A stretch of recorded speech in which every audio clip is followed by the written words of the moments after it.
Raul Grijalva has endorsed Bernie Sanders. He joins us right now. Congressman, you know, there's been a debate here about who won. People are telling me from all sources.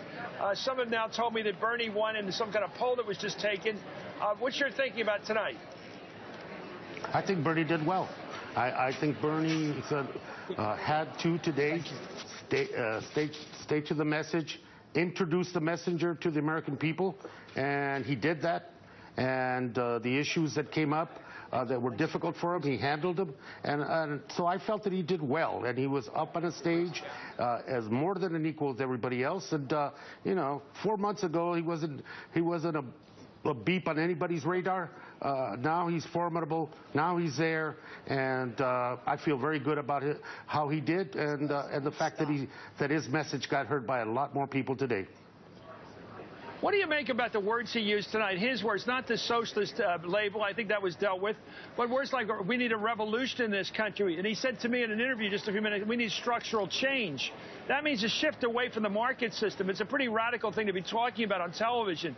Do you think that's going to, and saying we got to get more like Denmark and the Northern European countries with their social democracies, do you think that's going to spook the American center? I don't think so. I think that I think also Bernie talks about when we talk about structural change, ending institutional discrimination, those kinds of concepts are about humanizing our government and how we do business as a government. It is not about usurping and changing a system to the point that we don't recognize it. It is about, you know, and we're in a situation now economically and in terms of social divisions in this country that there is a need for structural reform and change institutionally and the way we invest in the people in America.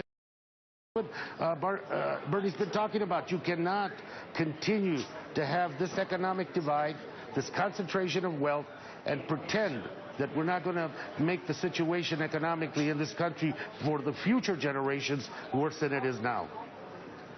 Congressman, you know, you've probably been working on tax bills ever since you got to the House, and you know about these issues on finance and how they get to be. Do you think there's enough wealth at the top that can be taxed? Taxable income, money you get your hands on. There's enough of it at the top to pay for a universal health care system that makes it basically a right of the American people from birth to death. Can we pay for tuition in public colleges? Can we enlarge Social Security checks? Can you do all that with the wealth that you could actually tax at the top?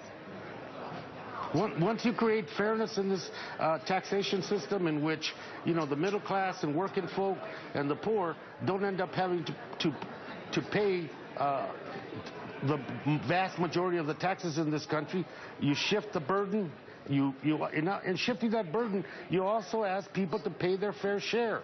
The top 1%, corporate America has done really, really well in possibly some of the worst economic times in this country. To ask them, for the sake of the nation and the American people, to balance that and to pay for the investments we have to make for the future, I don't think it's too much to ask to expand Social Security, to make sure that everybody gets health care.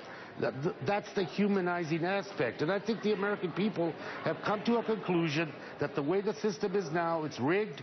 And number two, that they are not that they're spinning their wheels economically and their family's future doesn't look that good. Okay. Bernie speaks to that. The message tonight. It's resonating, and I think it's a good point. Okay, I thought that was the message of your candidate. I think he got it across tonight. Thank you, Congressman Raul Grijalva. Anyway, former